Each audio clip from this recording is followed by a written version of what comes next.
Buenas tardes a todos. Como he dicho antes, mi nombre es Marcos Ojeda, soy director general del Grupo Banco Alcalá. Tras estos minutos de cortesía, vamos a dar comienzo a nuestro segundo webinar sobre nuestra visión de los mercados financieros. Lo primero de todo, quisiera, en nombre del banco, de nuestro presidente y en el mío propio, desearles que todos ustedes, sus familiares y amigos, se encuentren en buen estado de salud, así como darles ánimo para seguir sobrellevando este periodo de confinamiento que todos estamos viviendo actualmente en nuestro país. Al igual que siempre, en estos momentos tan particulares de complejidad e incertidumbre, el Grupo Banco Alcalá quiere seguir estando cerca tanto de nuestros clientes como de aquellos que aún no lo son, pero que aspiramos a que lo sean en un futuro cercano, ofreciéndoles la posibilidad de participar en estas conferencias en las que de manera periódica ofreceremos nuestra visión de los mercados financieros con la firme voluntad de servicio al cliente que siempre nos caracteriza. Igualmente, con nuestro deseo de mejora continua y dado que ofreceremos estas conferencias con carácter semanal, estamos abiertos y agradecidos a que todas aquellas sugerencias que nos puedan hacer llegar para mejorar estas sesiones. Para garantizar un mejor desarrollo del webinar, hemos procedido a silenciar todos los micrófonos, apagado las cámaras y el discurso del ponente será solamente con audio.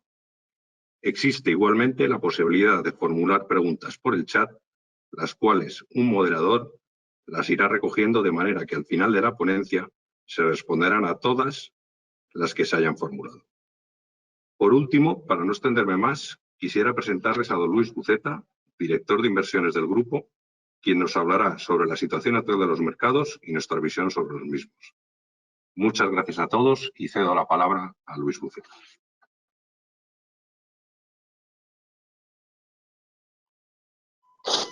Muchas gracias, Marcos. Bienvenidos a este webinar por segunda semana. Recordarles que para acceder al chat de preguntas hay que pulsar una flechita roja que aparece en las pantallas y ahí encontrarán un apartado que pone preguntas/conversaciones y allí se podrán formular. Bien, pues dicho esto, actualizamos cómo procede primero la evolución de por dónde va esta pandemia, que es importante entenderla, como explicaba la semana pasada, para poder tener cierta visibilidad por dónde pueden ir las previsiones macroeconómicas de aquí a los próximos trimestres. Decía la semana pasada que era importante ver que tal y como estaba ocurriendo con Asia, ver que el incremento de contagios bajaba de la barrera del 10%. ¿Por qué? Porque una vez que baja de la barrera del 10%, la caída, bueno, primero quiere decir que las medidas de confinamiento están teniendo su resultado y segundo, hay evidencia con que empiezan a bajar con bastante verticalidad, con lo cual ya, pues de alguna manera se empieza a poder a modelizar un pico en contagios, más o menos un momento en el que ya prácticamente no va a haber contagios nuevos y poder intentar ver cuál puede ser, cuándo y cómo la estrategia de salida, ¿no? En este caso, pues estamos con unos incrementos que llevamos 2 días, que a nivel global el incremento de contagios ronda el 6%. Recuerda que la semana pasada estábamos por encima del 10%. En Estados Unidos, que veníamos de niveles de doble dígito alto, estamos aproximadamente un 8%. Italia, que es un poco el caso avanzado, por llamarlo de alguna manera, de los mercados desarrollados, ya está en un 2,3% y en España nos situamos en un 4%. Los números en absoluto son altos porque las bases sobre las que se calculan pues, han ido creciendo mucho, pero por lo menos esos crecimientos, como comento, se están reduciendo de forma bastante agresiva. En China, por primera vez, ayer se declararon 0 muertos nuevos y, como sabéis, desde ayer también Wuhan, que es la provincia donde se inicia todo este tema, ya termina su confinamiento después de 76 días. 76 días, eso puede ser pues, más o menos una referencia, yo creo que bastante válida, sobre lo que podemos esperar, por ejemplo, aquí, y teniendo en cuenta sobre todo que la gestión del control en China, bueno, si uno se cree más o menos los datos que publican, pues ha sido realmente algo más estricto que lo que se ha hecho en Europa y en Estados Unidos. Lo importante a partir de ahora es ver pues, por 2 cosas en paralelo. Por un lado, la estrategia de salida y, por otro lado, el efecto que podría tener una segunda ola de contagios. Cuanto antes se adelante la estrategia de salida, más riesgo hay de una segunda ola de contagios. Estamos conociendo que en Japón se están incrementando un poco. En Japón, además, acaban de decretar el estado de alarma en 9 prefecturas, que es como llaman allí a las diferentes regiones del país, incluido la de Tokio. Y también estamos viendo cómo en Singapur y en Hong Kong pues están incrementando también un poquito y entonces pues sigue la gente con medidas de aislamiento, no tan severas como aquí, pero con ciertas medidas de aislamiento. Entonces aquí pues esto condiciona bastante como decía, las estrategias de salida, evidentemente muy de la mano de si se avanza o no con los tratamientos antivirales y sobre todo también para la prevención futura con las vacunas. Aquí no sé si han tenido la posibilidad de ver un informe de Boston Consulting Group que está circulando, donde establece pues, bueno, cuáles son sus estimaciones con ayuda de los datos y de gente de la Johns Hopkins en Estados Unidos, de cuáles pueden ser unas estimaciones conservadoras y otras un poco más agresivas de el fin del confinamiento en los diferentes países, ¿no? Bueno, en España, por si no lo han visto, en España establece que en el escenario optimista la primera semana de junio y en el escenario pesimista la segunda semana de julio. Que es curioso que es básicamente el mismo calendario que establece para Estados Unidos y ellos pues bueno, han empezado pues, prácticamente 2 semanas más tarde que nosotros en esta historia, ¿no? Desde un punto de vista macro, el segundo trimestre, que empieza ahora, pues básicamente ya lo damos por perdido, ¿no? Ya hay bastante consenso con que el crecimiento en anualizado de este segundo trimestre pues rondará el -30, -35%. ¿De acuerdo? Entonces, junto con un primer trimestre que ya conoceremos más o menos por dónde van los tiros, pero que seguramente esté entre el 5 o el 6%, aquí el debate ya es qué va a pasar tercer y cuarto trimestre, muy dependientes, como decía antes, de la capacidad de reactivación de la economía con esa estrategia de salida.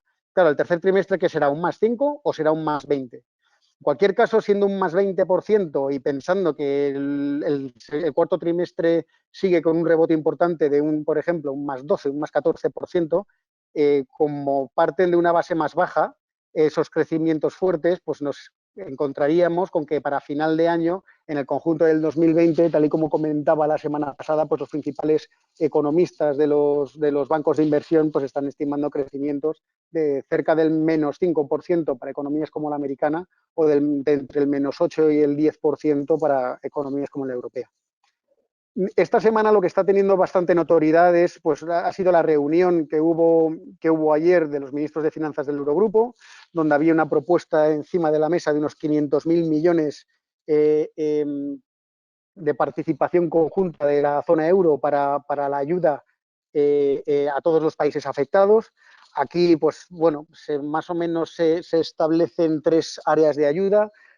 Por un lado, una ayuda financiera desde un punto de vista sanitario de unos 200.000 millones, otros 200.000 millones activados a través del mecanismo del ESM, que ya se activó cuando la crisis como consecuencia de la crisis del 2008-2009, y luego otros más o menos 100.000 millones para implementar un esquema de ERTE similar al que tienen activado en Alemania.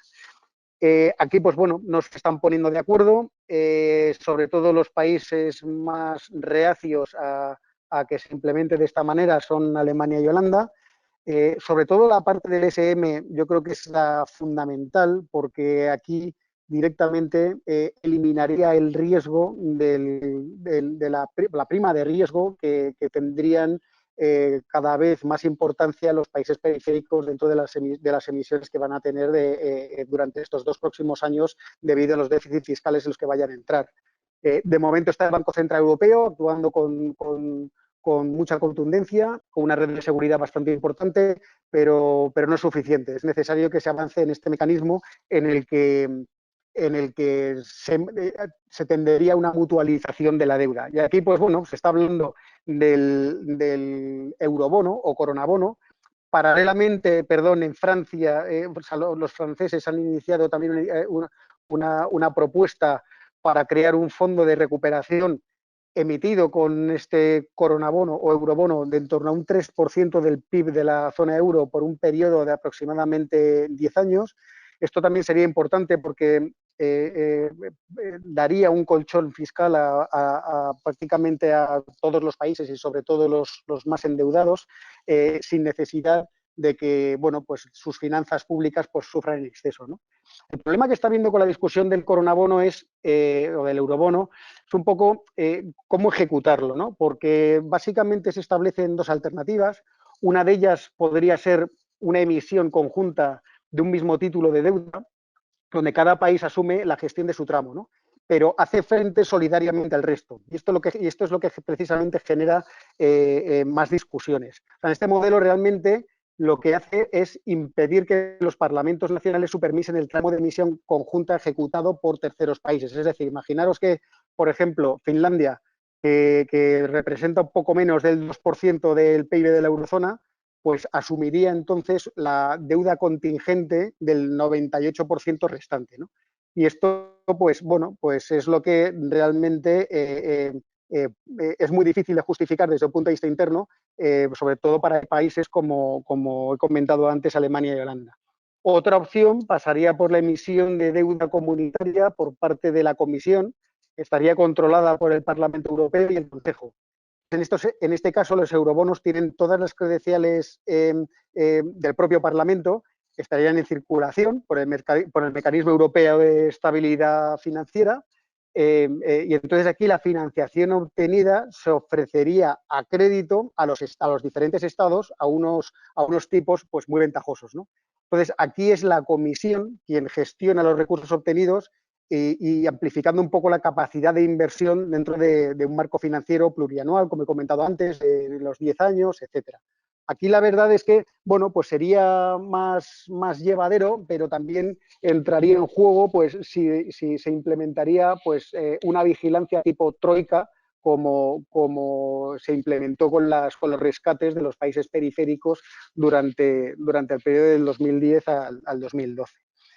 También hemos conocido que el Banco Central Europeo ha rebajado los colaterales, la exigencia de colaterales para poder dar liquidez al sistema financiero. Además, acepta los bonos griegos. Esto al final en lo que repercute es un mensaje bastante sólido y contundente de que los bancos no van a tener problema de liquidez, los bancos no van a tener problema de solvencia por culpa de que transitoriamente los niveles de mora a lo mejor suban un poco o no tampoco.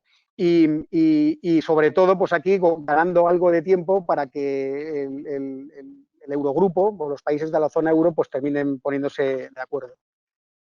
Quizás también merece la pena, a lo mejor, dar unas pinceladas de lo que nos puede esperar la macro en España. Aquí lo que quería comentar es básicamente que la situación de partida no tiene nada que ver con la del 2008 o finales de 2007, donde los riesgos sistémicos de la economía española son muchísimo más bajos, ¿no? Primero tenemos un sistema financiero muchísimo más sólido, con unos bancos que tienen prácticamente el triple de capital que tenían durante el final de la década de los 2000. Además, un banco central que está detrás, que actúa muy rápido, como he comentado varias veces, con mucha contundencia y dando bastante seguridad a los mercados financieros de que van a ser el sistema financiero, va a garantizar que sea el mecanismo de transmisión monetaria que funcione. Ahora mismo tampoco estamos sufriendo ninguna burbuja en el sector inmobiliario. Por otro lado, tenemos un superávit por cuenta corriente, es decir, un superávit comercial, que eso le da bastante solidez a las dinámicas macroeconómicas del país, porque recordad que durante la década de los 2000 estábamos con unos déficits por cuenta corriente que llegaron a ser un 10% sobre el PIB, y esto al final repercute en que la deuda externa de España contra el resto del mundo pues se va incrementando a esos ritmos del 10, 8, 9% año tras año, ¿no? Y además el endeudamiento, no el endeudamiento público, que es mucho mayor evidentemente, pero el endeudamiento privado, la deuda privada, es decir, de familias y de empresas, actualmente pues está en torno a 15, 20 puntos menos sobre el PIB de lo que estaba en el año 2007. Con lo cual, pues bueno, la situación de partida es bastante más positiva. Es verdad que España es mucho más dependiente que otros países del sector turístico y sobre todo de todo el conjunto de sector servicios que va añadido a ese sector turismo. Aquí podemos ver daños fácilmente del 40% más persistentes, o sea, 40% sobre este sector de caídas y que estos daños sean muchísimo más persistentes y por tanto pues es muy probable que España pues recupere más lento que el resto de los países. Podemos esperar además que, bueno, pues que se incremente el paro en torno a unos 2 millones de personas, hasta casi el 20% otra vez, déficit públicos que superen el 10% para este año y que el año que viene pues sea pues, a lo mejor no tan grande, pero similar, en torno, no sé, 6-8%, con lo cual al final pues ver que la deuda sobre PIB se dispara hasta niveles de 120%, ¿no? Bueno, pues es algo parecido a lo que va a ocurrir también en otros países, como por ejemplo pueda ser Francia, que parten de una situación de endeudamiento peor que la nuestra, o incluso Italia, donde se pueden ir a niveles del 150% de deuda sobre PIB. Y aquí por eso comento que es importante que se avance en la unión monetaria y por tanto también, bueno, se avance en la unión monetaria por medio de la mutualización un poco de la deuda y como conclusión además pues se necesitará cierto avance también en una pequeña, por lo menos, unión fiscal de todos los países. ¿Qué es lo que hemos estado viendo en los mercados financieros durante esta última semana? Pues para empezar que la volatilidad poco a poco va bajando, sigue en niveles bastante elevados, en torno al 44%, pero ya muy lejanos del 86% que vimos hace ya pues prácticamente 4 semanas, ¿no?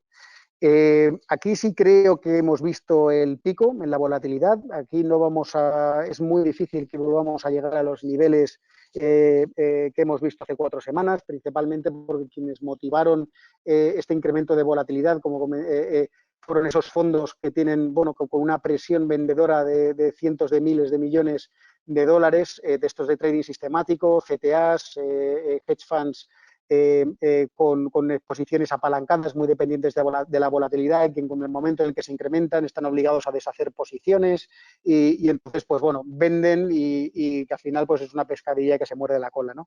Prácticamente ya se ha acabado esa reducción de riesgo, es más, con la caída de la volatilidad es probable que incluso hasta recuperen algo de presupuesto para poder incrementar posiciones, ¿no? Entonces, bueno, pues la liquidez también estamos viendo que la liquidez en los mercados de renta fija y de renta fija tanto gubernamental como corporativa siguen mejorando, con lentitud, pero siguen mejorando, sobre todo importante los de deuda pública de los países como el nuestro o Italia, pues han bajado bastante las primas de riesgo que se estaban empezando a escapar. El dólar sigue más o menos estable en niveles de 1,08, 1,09, que aquí era importante ver que no cogía demasiado valor porque en el fondo estaba dando señales de cierto estrés en la liquidez en dólares. Y bueno, pues hemos visto que ha habido cerca de 300.000 millones de dólares de nuevas emisiones de compañías bastante decentes, de ratings triple B, es decir, de grado de inversión, en la última semana, y la verdad es que han estado bastante sobresuscritos. Es verdad que los cupones a los que han salido eran unos cupones que hacía muchos años o varios años que no veíamos, de entre el 1,5% y el 2,5%, a plazos entre 5 o 7 años, con lo cual, pues bueno, da cierta tranquilidad de que el mundo corporativo pues tiene acceso a liquidez para poder prepararse para estos trimestres malos que vienen delante. Estamos viendo cada vez más, porque las compañías y los analistas están actualizando sus estimaciones, caídas estimadas en los beneficios por acción para el resto del año. Empieza la publicación de resultados del primer trimestre en Estados Unidos ya la semana que viene. Ya ha habido un 25% de compañías que han bajado, que han eliminado las guías que tenían para este año 2020 y a recorte de dividendos, a emisiones para acceder a liquidez y guardar para estos trimestres que vienen,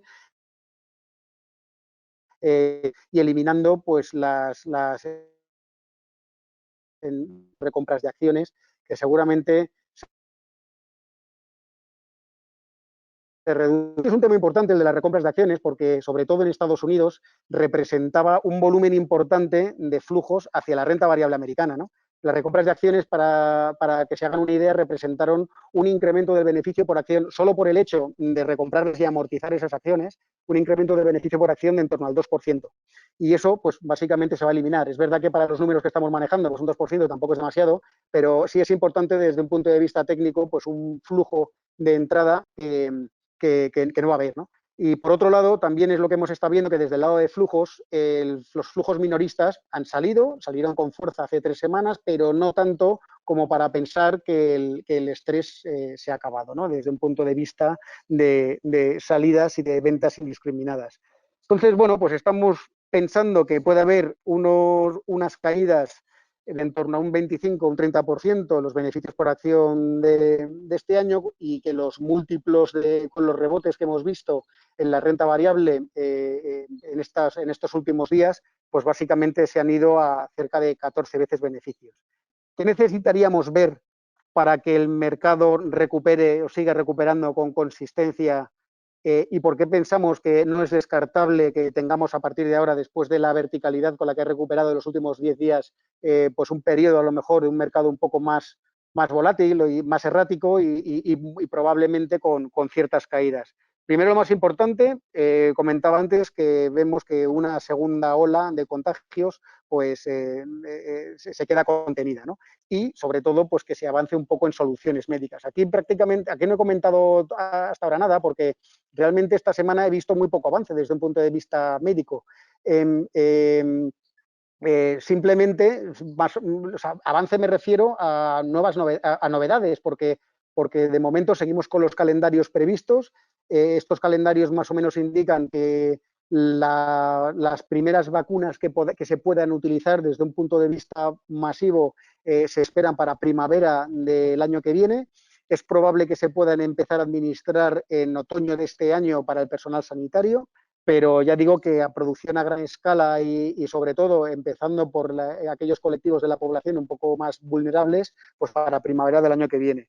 Y respecto a los tratamientos antivirales, aquí también es importante avanzar, que yo creo que prácticamente en todo el mundo se está haciendo. Lo que pasa que, bueno, pues las dificultades que a veces tiene avanzar en la realización de tests a toda la población, sobre todo desde un punto de vista de ese test de anticuerpos, para saber si ya has pasado la enfermedad, si te has inmunizado, aunque sea en el corto plazo, que parece que hay evidencia que la inmunización puede por lo menos tener cierta perseverancia durante un periodo determinado de tiempo.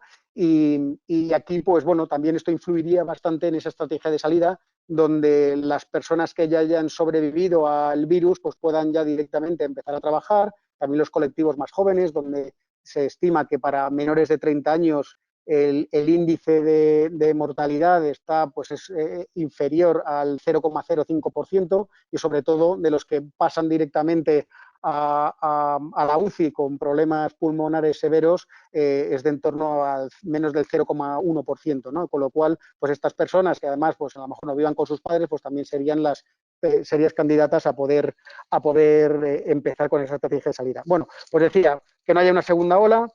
Seguramente tenemos que ver programas de ayudas más amplios, sobre todo que intenten garantizar que intenten minimizar el número de quiebras que va a haber en los próximos 2 meses, en 2 trimestres. Esto es importante porque en la medida en la que se aceleren las quiebras, se aceleraría también bastante el paro y empezaría aguas abajo en la cadena de valor a haber impagos y acelerarse sobre todo un círculo vicioso bastante pernicioso en la economía, que dejaría una serie de cicatrices que tardaríamos bastante más en recuperar.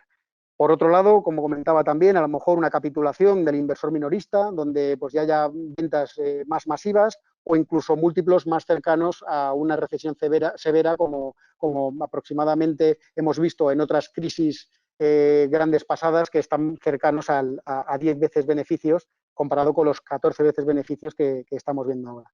Entonces, bueno, dicho esto, lo que quiero decir es, no sabemos, nadie sabe si los mínimos de las bolsas son los que hemos visto hace 3 semanas. Es probable que asistamos a recortes en las próximas semanas, pero por lo menos se ha avanzado bastante en la superación de esta pandemia. Ya estamos viendo con cierta visibilidad que de aquí a las próximas 2 semanas seguramente entremos en el pico de los contagios, y que a partir de ahí pues la curva empiece a caer con cierta verticalidad. Desde un punto de vista de las carteras, nos hemos mantenido tranquilos durante esta semana, no hemos hecho ningún incremento, estamos esperando que a lo mejor flojee un poco el mercado para empezar a gastar esa pólvora que tenemos seca ahora mismo vía liquidez. Lo que sí hemos hecho, porque creemos que ya ha habido, que hay un buen momento y todavía sigue siendo buen momento para formar esa parte más conservadora de la cartera con bonos de mayor calidad, los de grado de inversión, tanto en Estados Unidos como en Europa. Es verdad que a lo mejor nos están cogiendo los diferenciales de crédito más altos, pero bueno, todavía siguen razonablemente elevados en comparación con las medias históricas, y yo creo que ahí, con la red de seguridad que han formado los bancos centrales, dentro de los bonos que entren dentro de los perímetros de los bancos centrales y que haya poco riesgo de que las agencias de calificación de riesgos les bajen los ratings hacia bono basura, pues yo creo que ahí se puede estar bastante tranquilo y merece la pena ya construir del todo pues esa parte de la cartera.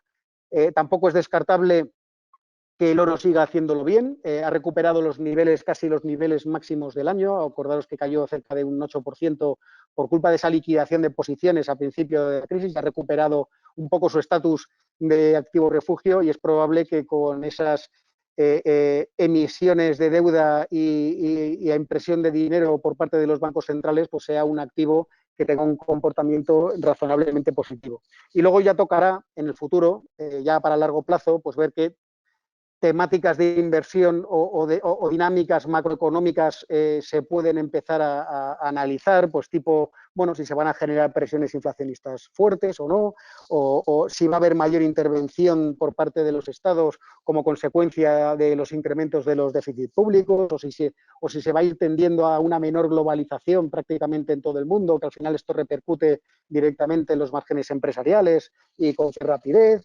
Y sobre todo, y yo creo que el más importante para nosotros, será pues, el caso práctico y único que va a tener la zona euro de avanzar con su integración. Ya veremos a ver si sale reforzado, que espero que sí, de toda esta situación, o por el contrario, pues tampoco tiene mucha visibilidad. Y bueno, dicho esto, pues si queréis abrimos el turno de preguntas.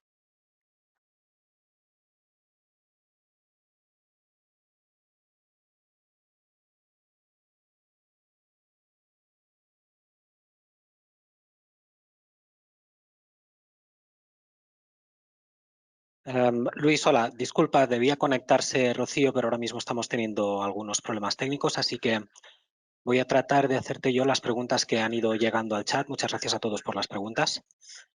Me preguntan cómo vemos el sector petróleo. Bien, el sector petróleo pues, lo veo con cierto escepticismo. Bueno, como sabéis, el sector petrolero ahora se enfrenta a un problema bastante grave. Por un lado, por una destrucción de demanda brutal. Aproximadamente se consume al año en el mundo 100 millones de barriles diarios. Los principales analistas de petróleo pues están estimando que la destrucción de demanda puede rondar el 15%, ¿de acuerdo? Y a la vez pues tuvimos un desafortunado desacuerdo entre los países de la OPEP, en concreto Arabia Saudí y Rusia, por el que no se ponían de acuerdo y decidieron romper con sus acuerdos de reducción de producción, y se pusieron a producir más crudo, además del entorno del 20-30%. Esto en lo que repercute es que bueno, hay una capacidad limitada de almacenamiento de petróleo en el mundo. Se estima que ya se está llegando a ese límite de capacidad, y el problema de los productos que son materias primas es que prácticamente no hay capacidad de fijación de precios, y entonces la corrección de ese desequilibrio de oferta y demanda viene básicamente vía precio. Esa es la razón por la que pues cayó prácticamente un 65% y se fue a estos niveles. Entonces, dicho esto, pues bueno, Donald Trump inicia una serie, sobre todo porque al final el principal perjudicado son los productores americanos, que metieron más de 3 millones de barriles diarios gracias a mantener unos precios razonablemente elevados, en torno a $60 por barril, y entonces se estima que estos precios, probablemente el 50% de la producción de petróleo y gas americano, pues tenga que cerrar, ¿no? Entonces, pues Donald Trump inicia una serie de conversaciones, parece que va a llegar a un acuerdo, en teoría mañana se reúnen para que llegue a un acuerdo de una reducción de la oferta de 10 millones de barriles, está muy bien, pero creo que no es suficiente, sobre todo si tenemos en cuenta las perspectivas macroeconómicas que van, por así decirlo, empeorando poco a poco. Además, pues bueno, hay otros precedentes en la historia donde, por ejemplo, George Bush también lo intentó. En un inicio el precio del crudo subió bastante, pero al cabo de un tiempo pues empezó otra vez a caer porque los países, sobre todo del Oriente Medio, necesitan vender petróleo para sus finanzas públicas. Entonces ellos necesitan o un precio del crudo muy alto o, si es más bajo, vender mucho más, porque si no, pues tienen un problema interno desde un punto de vista principalmente fiscal, ¿no? Entonces, el cumplimiento de estas obligaciones va a ser complicado de seguir y, por otro lado, desde un punto de vista ya del propio de las compañías petroleras, pues bueno, tuvieron una caída muy radical, pero luego pues han recuperado cerca de un 30% desde los niveles mínimos. Es verdad que las agencias de rating pues han reafirmado sus ratings crediticios, las compañías han hablado de reducciones de programas de inversión en capital y de costes para poder mantener el dividendo, un dividendo que actualmente pues, es especialmente alto, que supera prácticamente el 10% en la mayoría de las compañías, pero bueno, a mí me da la sensación de que como esto continúa así, pues las propias compañías deberán empezar a reducir las políticas de dividendo y bueno, salvo en algunos casos donde la compañía tiene un coste marginal de producción especialmente bajo, en el resto es probable que en algunos casos se vean obligados a recortar producción. Yo creo que con el rebote que ha habido, lo mejor ahora mismo es estar poco invertido en el sector petrolero, entre poco y nada. Gracias. Tenemos otra pregunta. Dice, un PER 10 implica un Standard & Poor's sobre 2.000 puntos. ¿Crees que está ahí el suelo?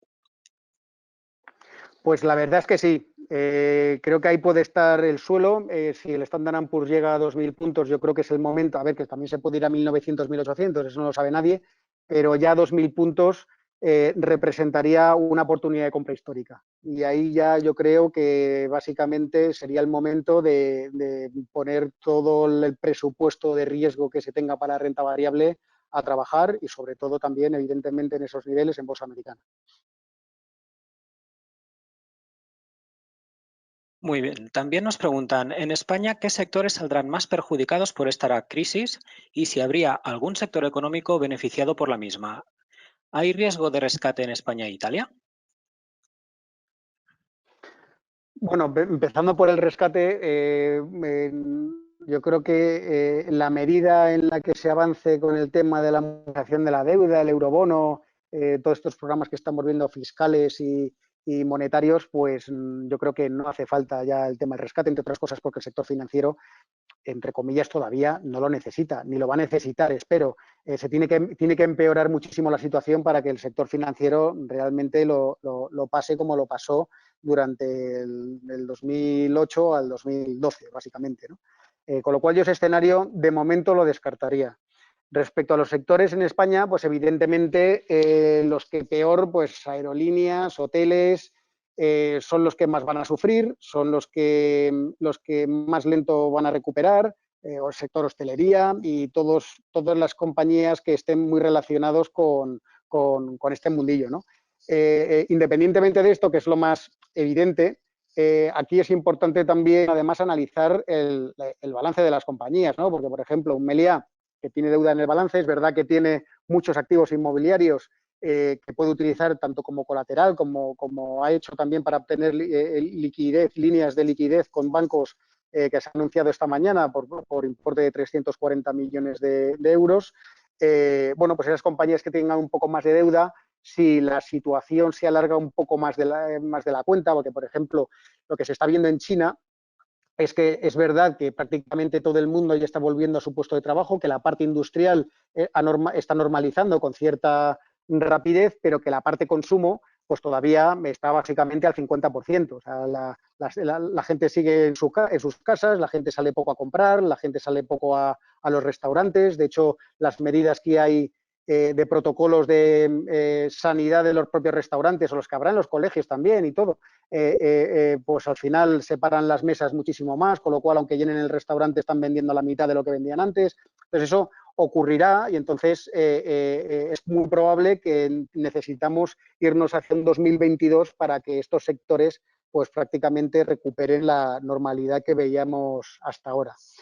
Sin embargo, pues bueno, hay otros sectores donde, o sea, y aquí ¿qué compañías podemos meter? Pues mira, desde un IAG, evidentemente, donde es probable que incluso hasta pueda, o sea, tiene bastante liquidez y caja como para aguantar un tiempo sin prácticamente actividad actividad económica, pero por ejemplo da miedo ver que Amadeus haya ampliado capital y más una emisión de un bono por un total de 1.500 millones y ellos en su escenario de estrés estiman que la caída de tráfico aéreo del 80% que vamos viendo ahora más o menos se mantenga hasta final de año.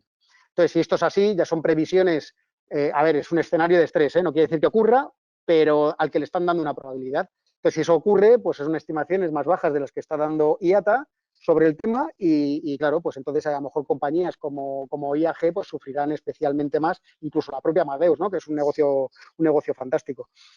Sin embargo, otros sectores que lo pasarán bastante mejor, pues el sector de la alimentación, por ejemplo, o sea, desde un Viscofan, compañías estilo de distribución como pueda ser un Logista o pueda ser un Día, pues estas compañías en sus modelos o un Ebro Foods, ¿no? Estas compañías desde un punto de vista de su día a día, pues lo que están viendo es un poco incluso un incremento en su línea de ventas, que a lo mejor ese incremento no se está trasladando tanto como debería, porque también ellos están sufriendo problemas en la cadena de suministro y entonces donde a lo mejor deberían incrementarse en un 20 o un 25%, pues está siendo solo un 8%. Bueno, pues pero bueno, no están sufriendo como están sufriendo otros tipos de compañías. Otro sector que sufrirá evidentemente una situación de deterioro macroeconómico importante es el sector financiero.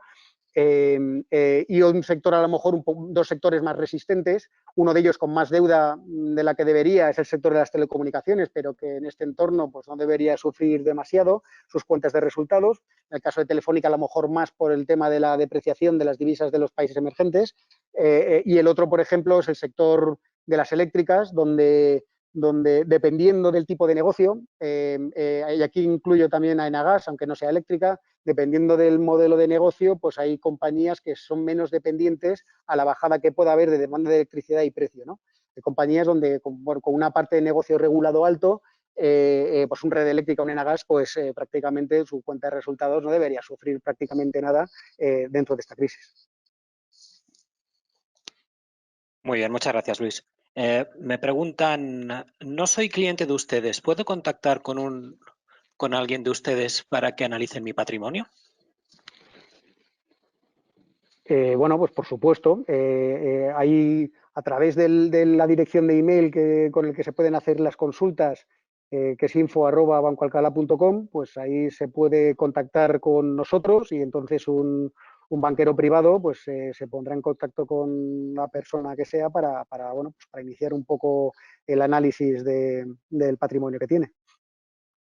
Muy bien. Otra pregunta. ¿Con las inyecciones de liquidez tan fuertes, hay probabilidades de incremento grande de la inflación? Sí, y bastante altas. Lo que ocurre que no es algo de los próximos 2-3 trimestres. Primero porque un entorno recesivo y sobre todo tan radical como vamos a vivir los próximos 2 trimestres, por regla general, son bastante deflacionarios. De hecho, así se está viendo en los bonos ligados a la inflación. Su cotización está reflejando una caída importante de las estimaciones de inflación, tanto en Europa como en Estados Unidos. Pero es verdad que cuando el mundo normalice, ya por 2021, pues es muy probable que se hayan creado ciertas dinámicas de, sobre todo, más que nada, más que por la política monetaria, que ya veníamos viendo una expansión descomunal y que no afectaba básicamente a los índices de inflación, sobre todo por las expansiones fiscales. Van a tener muchísima más repercusión desde el lado de inflación que las políticas monetarias y probablemente veamos que la inflación empieza a incrementarse. Pero bueno, es algo a lo que damos una probabilidad razonable, pero no excesivamente alta. Preguntan, ¿cuál es la mejor manera de proteger mi dinero? Soy muy conservador. Pues sí, la mejor manera de proteger el dinero a medio y largo plazo, siendo muy conservador, es un poco un problema que actualmente tienen los inversores conservadores, es la ausencia de rentabilidades en el mundo de la renta fija, es decir, las inversiones nominales, ¿no? Las inversiones nominales son aquellas en las que tú prestas dinero con la promesa de que te lo van a devolver y por el camino te van a pagar algún cupón, pero te van a devolver exactamente lo mismo que, supuestamente, exactamente lo mismo que tú prestaste. Entonces, claro, aquí si entra inflación en juego, pues prácticamente no consigues mantener el poder adquisitivo. Aquí es importante, para un medio o largo plazo, es verdad que actualmente, como comentaba antes, el mundo de la renta fija y especialmente el grado de inversión con compañías de triple B para arriba, incluyendo incluso hasta bonos del tesoro de países como el nuestro, actualmente pues sí dan algún cupón que pueda compensar una pequeña inflación y sobre todo proteger bien el capital. Yo creo que una parte sí tiene que estar ahí, pero sobre todo hay que tener una parte importante de un patrimonio en inversiones reales. ¿Qué son inversiones reales? Pues aquellas que ajustan por inflación. ¿Y cuáles ajustan por inflación? Pues desde las materias primas, empezando por el oro, pasando por activos inmobiliarios y, por supuesto, la renta variable, porque los beneficios empresariales son reales, ¿no? Están ajustados ya por inflación. Entonces, yo creo que desde un punto de vista conceptual, para el medio y largo plazo, un inversor conservador debería tener más presupuesto de renta variable del que tradicionalmente ha tenido hasta ahora. Muy bien. Preguntan, ¿cómo va el fondo internacional que gestionas? Bueno, pues dentro de las caídas va razonablemente bien. Es el Alcalá Acciones. Recordad, para los que no sepan, es un fondo puro de renta variable con una filosofía global de rentabilidad por dividendo. Y está cayendo pues aproximadamente un 18-19%, que son 5 puntos, 6 puntos menos de lo que están cayendo los principales índices de renta variable. Ya comentábamos en las sesiones de estrategia que esta es una aproximación a la inversión en renta variable mucho más conservadora, sobre todo cuando esa filosofía de rentabilidad por dividendo nos excluye, no es exclusiva de compañías que paguen un dividendo muy alto independientemente del entorno o el sector de la compañía, ¿no? Aquí vamos más a por dividendos, a lo mejor no tan altos, pero sostenibles y con cierta capacidad de crecimiento a futuro, con compañías de mayor calidad, ¿no? Evidentemente, como comentaba antes, va a haber una reducción de dividendos importante, con lo cual el pago que vamos a recibir en el fondo por parte de los dividendos sería reducido, pero vamos, eso nos preocupa relativamente poco porque tenderá a normalizar durante los próximos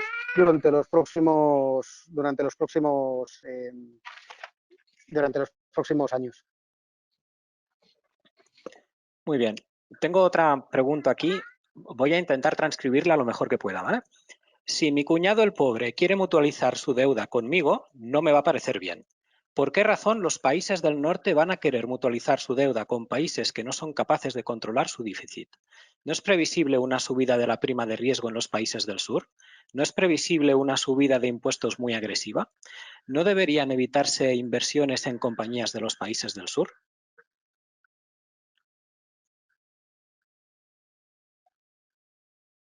Bueno, pues ese es un escenario bastante pesimista, pero bueno, pues con algo de realismo. No lo sé.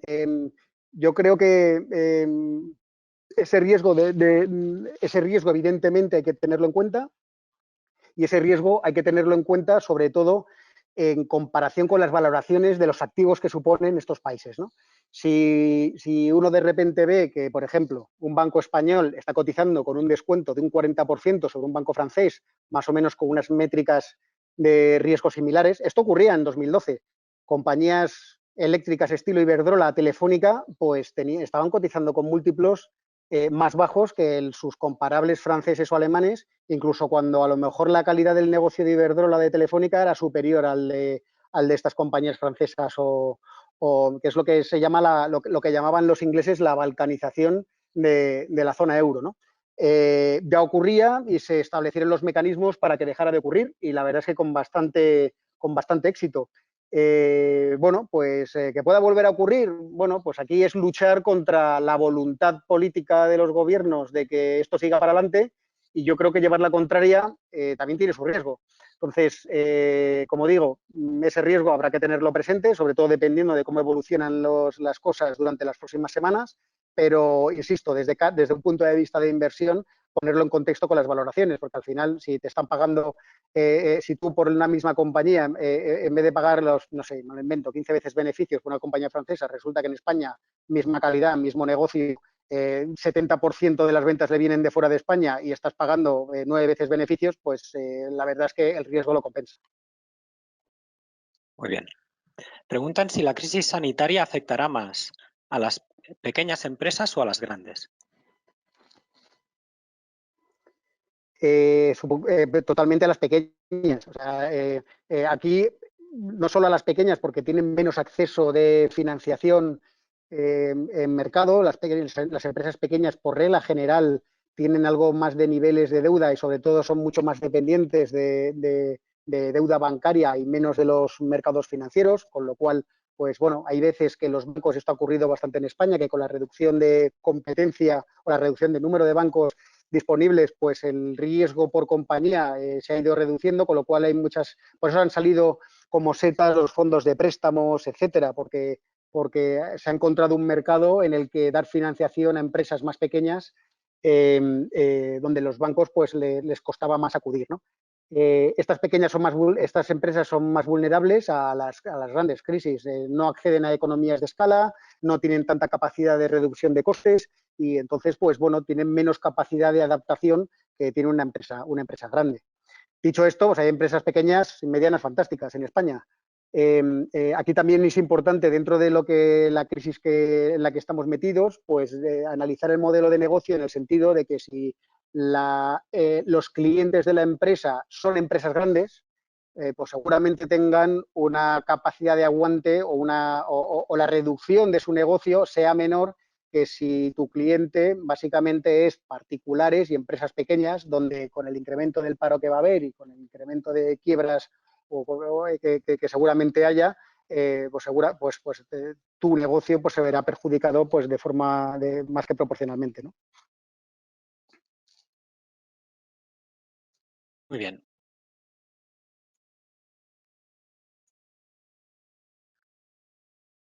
Tenemos muchas preguntas relacionadas con sector telcos y tecnología. ¿Podrías decir cómo ves los telecomunicaciones y tecnología tanto en España como en Estados Unidos?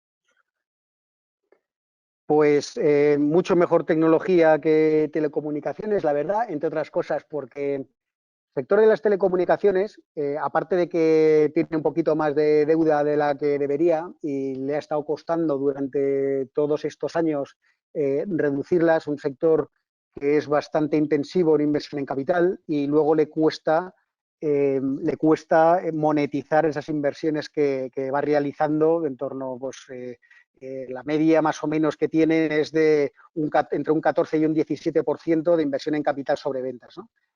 Entonces, bueno, es un sector que tradicionalmente ha sido muy defensivo, pero que le han salido una serie de competidores y sobre todo que a donde se está yendo la cadena de valor, que es el mundo de los contenidos, pues es un mundo caro y en donde necesitan seguir invirtiendo para no perder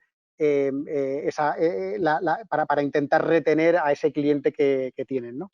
Desde un punto de vista, desde un punto de vista de la calidad del negocio, pues bueno, no está mal, pero tampoco es de los mejores sectores, sobre todo cuando hay un regulador, en concreto en Europa, que impide que se concentren más, ¿no? Y lo entiendes también por que haya más competencia en precio y que los precios, la verdad, que estamos teniendo nosotros para nuestro consumo de todas las capacidades de telecomunicaciones, ha habido una deflación brutal durante los últimos 10 años, con lo cual, pues ya cada uno puede entender, oye, si yo ahora mismo estoy pagando menos y me están dando muchísimo más capacidad y tipo de producto y tipología de producto que antes, pues entonces, no sé, las cuentas de las compañías de telecomunicaciones tampoco deberían ir tan bollantes, ¿no?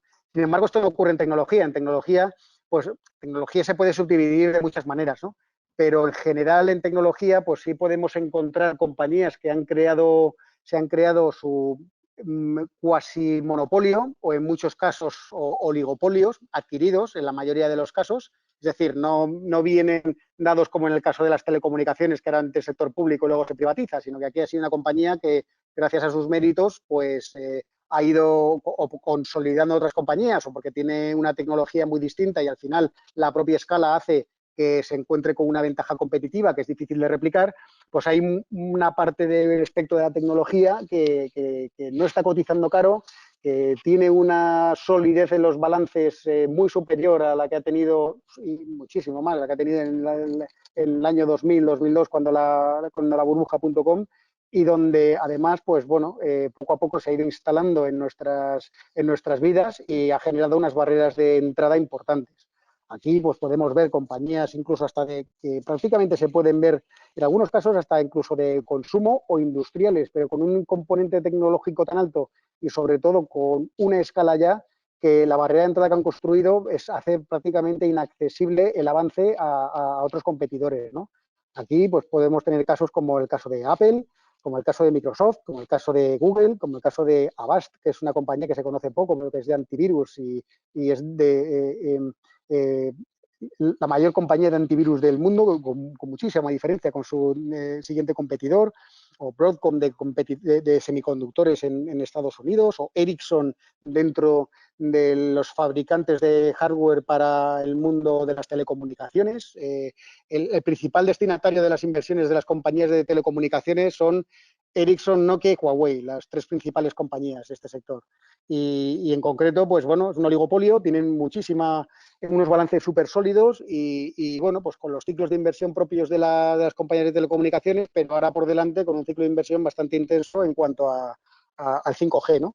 O un Infineon, que es casi una compañía industrial, pero que hace semiconductores, o un SAP, que ahora mismo, sobre todo, dentro de cómo estamos nosotros trabajando, pues el mundo de la nube y el mundo de la interconectividad, pues básicamente hace que todas las compañías necesiten invertir en este tipo de compañías. Bueno, pues es un sector que la verdad hay que tener muy en cuenta. Están llegando muchas preguntas también relacionadas con el sector turismo. ¿Cómo ves su evolución a medio o largo plazo? Pues bueno, la evolución a medio y largo plazo la veo complicada. No me cabe la menor duda de que volverá a ser lo que era. De hecho, pues me remito a los atentados del 11 de septiembre en Estados Unidos, donde básicamente se eliminó el tráfico aéreo, ya todo el mundo empezaba a decir que ya no se iba a viajar como antes, las medidas que se implementaban en los aeropuertos eran especialmente tediosas para la facilidad que podías tener para ir de un sitio a otro, y luego, pues al cabo de los años, eso se ha quedado en una anécdota y los incrementos de tráfico aéreo y no solo tráfico aéreo, sino también pernoctaciones en los hoteles, pues se iba aumentando. De hecho, el sector hotelero, el sector turístico, es un sector que crece más rápido que el PIB. Es decir, si el PIB crece mundial crece al 3% o al 5%, por poner un ejemplo, el sector turístico suele crecer al 7 o al 8, o sea, entre 2 y 3 puntos por encima del crecimiento del PIB. Dicho esto, pues creo que le va a costar recuperar este problema. O sea, esto no es un tema de la noche a la mañana, nos va a costar volver a coger las dinámicas de viajes y de asistencia a hoteles que teníamos hasta hace prácticamente un mes. Entonces, ¿cuándo lo haremos? Pues la verdad es que no tengo ni idea, pero yo me aventuro un poco a decir que quizás para 2022, ¿no? Pero a partir de ahí, pues bueno, otra vez vuelta a lo de siempre. Y aquí seguramente pues haya unas oportunidades de inversión fantásticas de compañías extremadamente castigadas y que en algunos casos están cotizando casi a quiebra, por culpa principalmente en la mayoría de los casos de la deuda. Y en cuanto se vea algo de visibilidad, pues merecerá la pena invertir en ellas porque estas son compañías que luego fácilmente triplicarán. Muy bien. Preguntas relacionadas con fondos más específicos ahora. ¿Cuál es tu opinión sobre el fondo M&G Optimal Income?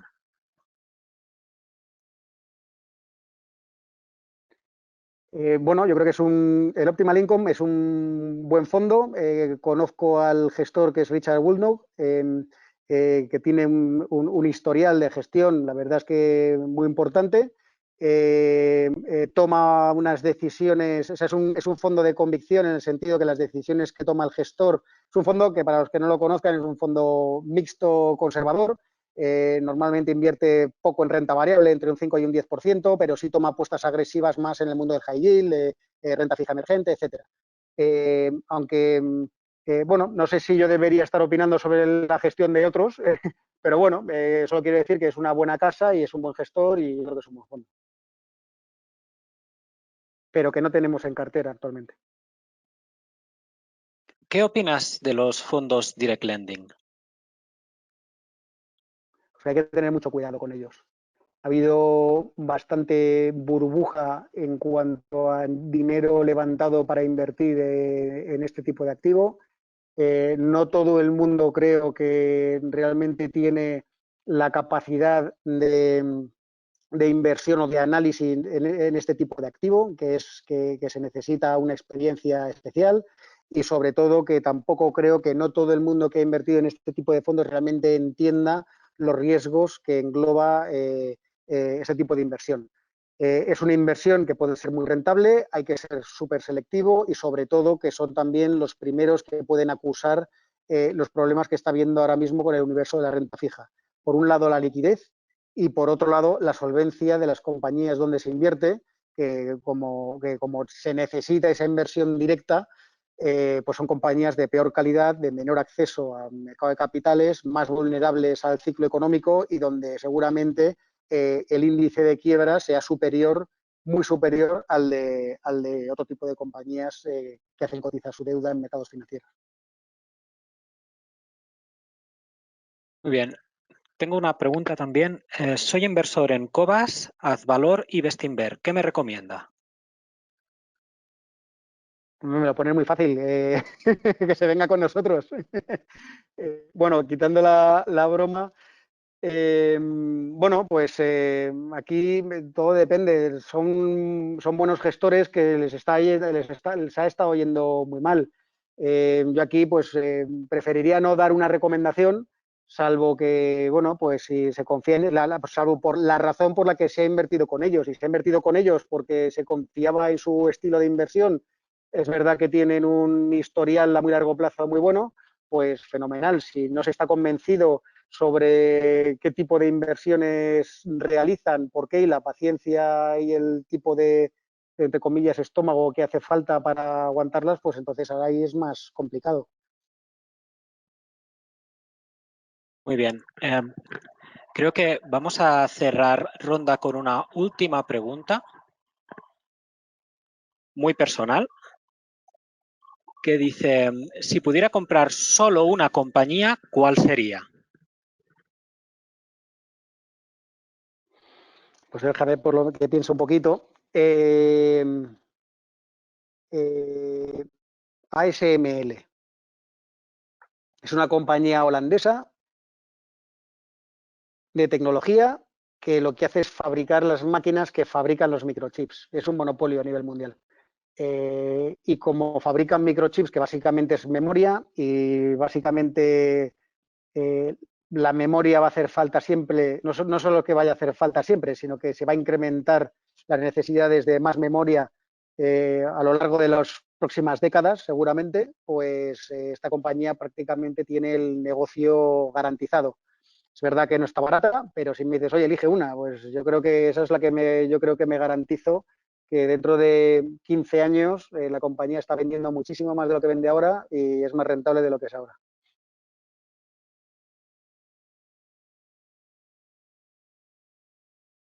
Muy bien, Luis, muchas gracias. Pues creo que vamos a dejar por aquí la ronda de preguntas. Hemos respondido en mayor o menor medida a todas las dudas de los asistentes, así que si quieres cerrar sesión. Pues muy bien.